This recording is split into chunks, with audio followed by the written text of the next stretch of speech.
Hello, my name is Jerry Wise, and I'm the director for the Center for Self-Differentiation on the north side of Indianapolis in Indiana. I work with clients in my office and via internet for those who need coaching and help.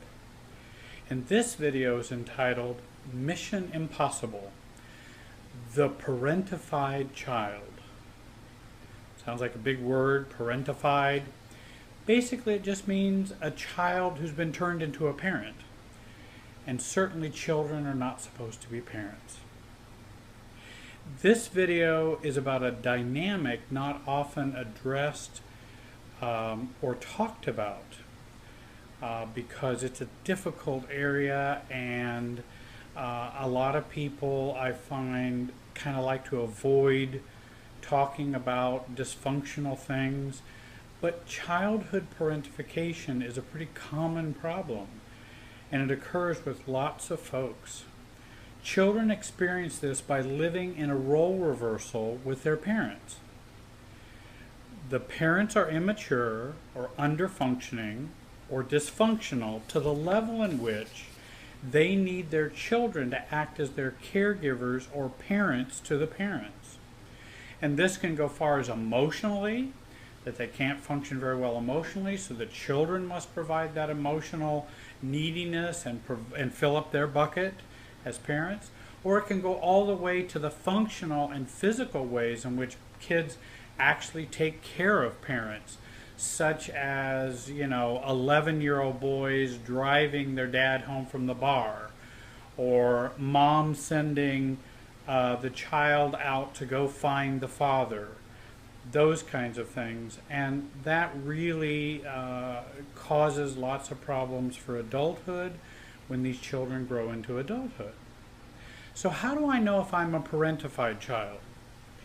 Well, ask yourself the following questions. Were you made to feel responsible for your parents' welfare, well-being, or feelings? Was your parent indifferent, or did he or she ignore your feelings most of the time?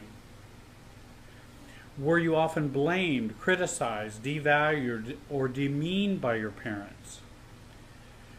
When your parent was upset, were you often the target for those negative feelings?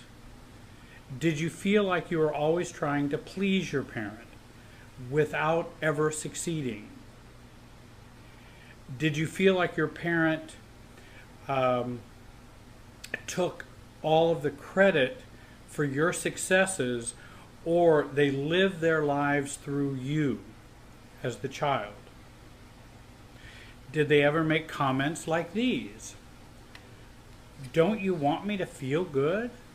And this is the parent to the child. You make me feel like a failure when you ... Why don't you care about how I feel? If you really cared about me, you would do what I want you to do. And those are just a few statements. There are hundreds of others that are made. Here's a subtle or often disguised example of parentification. It's common to hear a divorced mother who proudly declares that her son, who is 10 years old or younger, has become the man of the house. A divorced father boasts about how his daughter has assumed care of his apartment or house, or meal preparations or housework, etc. Extended family members often remark, well, how cute that is, these children's grown-up behavior is. How very cute that is. When I see it, I don't see it as cute. I see it as sad and troubling that it's going to be a problem for them later on in life. Many of us grew up as parentified children. ACOAs grow up over-functioning when parents underfunction. Many others provided emotional relief or needs to their parents who were unhappy, lonely, or had dysfunctional marriages. Many were abused to deal with the anger and the rage of their parents because the parents did not deal with their own issues from their own childhood. Ann Koss, in her article, Robbing Your Children of Childhood, Parentified Children Suffer Later, states this: basically, children learn about their world through experience. When they are in a home where the parent is responsible, they are free to explore and make mistakes, while having the safety net of the parents to fall back on. If they are parentified, children feel restricted and unable to freely explore their environment. They worry they cannot afford to make mistakes, that they must be perfect. The burden is enormous and far too heavy for a child. Children who feel responsible for their parents can become overwhelmed. This can lead to depression or frustration or self-doubt or even acting out. Many parents can underfunction, causing their children and forcing them to overfunction. Then the child acts out because of the dilemma and the conflict that they're in, and then the parents blame them for acting out and for how bad they're making them feel because they acted out. And I see that all the time. This experience of parentification, as Ann Koss goes on to say, this can lead to depression or frustration and self-doubt because they feel incompetent to do what is expected of them. Children are asked to do more than they can do. Those who grew up as parentified children grew up too soon. One client, Sarah, I'll call her, discussed her parents and how unhappy they were with their lives and with each other. Dad would check out. Mom was left with her excessive neediness and loneliness and depression. The daughter believed that she should be there for her mother because her mother was lonely and sad and angry and needy. So Sarah thought it was her job to take care of her and to make sure she was not lonely or disappointed in her. She didn't want her mother to feel any more pain. But this just made Sarah suppress her own needs, not live her childhood as a child, and created a Sarah who was highly critical of herself throughout the rest of her life up to her adulthood. Dad underfunctioned, Mom underfunctioned, so Sarah stepped up to fill the gap and overfunctioned for the family, and thus a parentified child. As an adult, Sarah uses her parents' happiness as the ruler for how she measures how worthy she is as a person, how well she's doing by measuring how well or how she makes her parents happy. This drives her crazy, and she feels she cannot stop this. And it can feel very obsessive, and we feel like we can't stop it. The good news is we can. The bad news is we feel that obsession, but it is recoverable.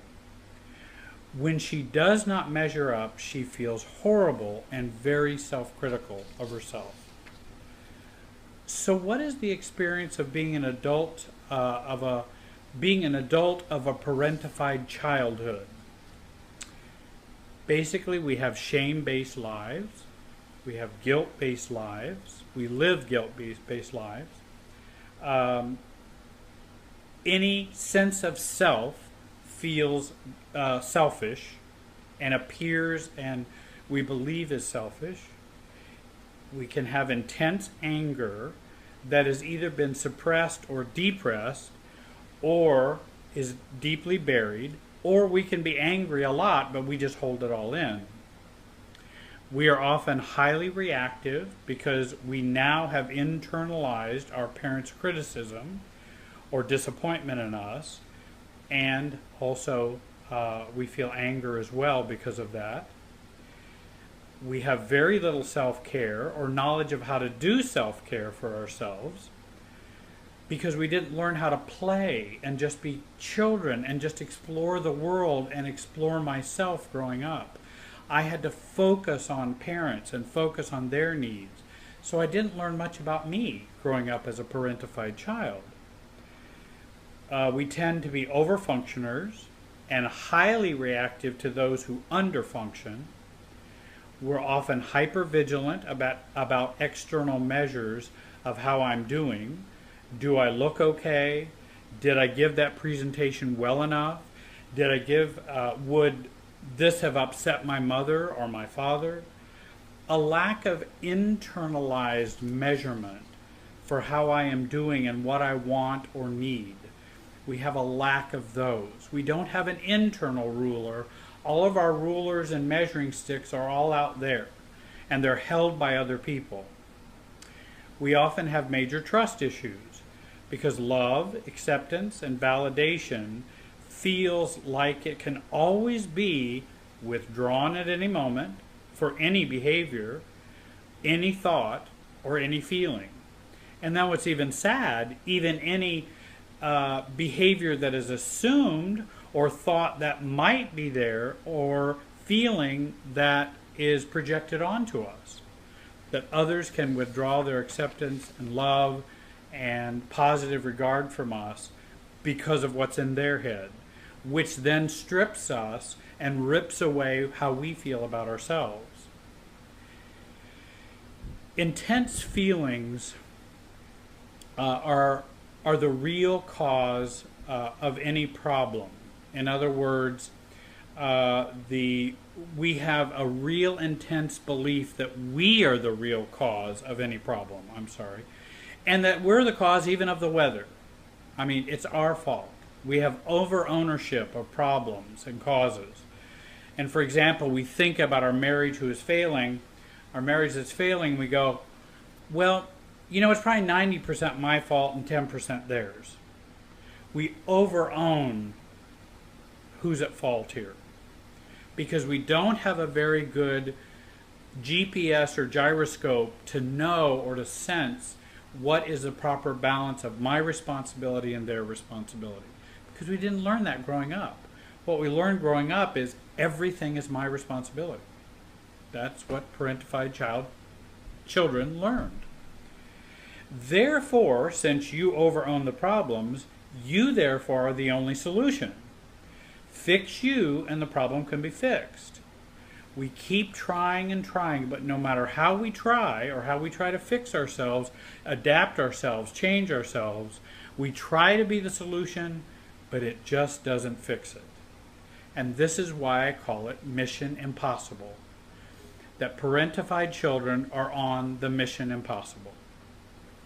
And that's the name of this video. We have been instilled with the belief that we are overpowerful also. We cause others' feelings to happen. We cause others to reject or discount us. Therefore, we are powerful enough to make this stop. This belief is the omnipotent belief, I'm all-powerful, of parentified children. I can make my parents happy, and I can make them feel unhappy. I am that powerful. Now, parentified children won't say that, but that's actually the experience they feel. Because if their parent, for example, Sarah, if her parent feels upset, she feels responsible for it. She has the power to either make her mother happy or make her mother unhappy. That's way too much power, and it's not even true. While doing, our reactivity for parentified children, when we become adults, our reactivity is emotionally based living. And it's emotionally based living, emotionally based thinking, and an emotionally based paradigm. It's not rationally based, it's not thinking based, it's emotionally based. We put too much stock in our feelings. While doing everything to be accepted, we at the same time feel like a victim all the time. We are always the victim of our own thoughts, our own emotions, and our own beliefs, and the thoughts, beliefs, and emotions of others. Well, you might say, well, Jerry, how so? Do you mean by that? Well, we are living to try to please others, and when they are not satisfied or made happy by our lives or our behavior, we feel very guilty, extremely guilty. And so we stay engaged in trying harder, to do more. To stop would to stop that would create way too much guilt. If I just let my parents' feelings go and let them have their own feelings and not be responsible for their happiness or unhappiness, that would create way too much guilt for me. And since I can't handle the guilt, I got to stay in the role of trying to manage their feelings, which is, of course, a codependent dynamic. To give up the belief that I can control someone else's happiness would cause too much guilt. So I then become a victim of my own guilt feelings. We continue the pattern into our adult relationships. We choose partners who thrive on our guilt feelings, who thrive on us taking 80% of the responsibility for the relationship and how it's working. We find partners who offer and withdraw acceptance, love, sex, nurturing, approval at their own whim or based on our doing what they expect of us. So what can we do? Well, we can begin to work on not feeling guilty about our situation. We learn to observe and learn more about our situation growing up and about how we function in our relationships now. Becoming an observer, not an absorber, as I've mentioned in other videos. Being parentified was not your fault. You did not cause it. Learn to have a greater tolerance for experiencing your guilt. Meaning guilt is a normal feeling for you. And saying I will feel it when I do that thing that is counterintuitive or goes against what feels normal for me. I'm going to feel guilt, but I don't have to act on it. Guilt won't hurt me, just like anxiety won't hurt you. Guilt won't hurt me, it is just uncomfortable. This unhealthy guilt should not guide me in my decisions. Learn to be a kid again. Watch my video, It's Never Too Late to Have a Happy Childhood. That might be a good video for parentified children. Reach out for help versus being all the help to others. Don't isolate, find support. Forgive yourself for any negative feelings you hold about your childhood or your parents and find ways to process them. Learn healthy, normal ways to parent your own children. Read books and seek therapy. Work on resolving your anger and grieving your lost childhood. Make your goal to be a mediocre person and not a perfect person. To be a human person and not a superhuman person. Begin to believe you are not that powerful and cannot make people happy and cannot make people feel a certain way. Whether they feel angry, joyful, mean, happy, accepting, disappointed, I don't make them feel that way. That is their choices. That's what's going on inside them. Become more selfish. And again, this is how it feels when we begin to do self-care. Self-care for parentified children always feels selfish. The same is true for codependents or ACOAs. Once you start doing self-care, it feels very selfish to you. Like I'm almost narcissistic when I do that. But that's because our paradigm is so bent that normal self-care seems like selfish self-care. If you want more help with the effects of growing up as a parentified child, if you want to learn how to grow up within relationships, your family of origin, in your marriage, at work, I hope that you'll contact me and make an appointment. My contact information is on the screen. If you want more resources or a complete listing of over 100 of my videos on YouTube, send me an email. I'll be happy to respond to you. I'll send them out to you for free. I want to thank you today for watching the video and joining me today, and I hope you have a great day.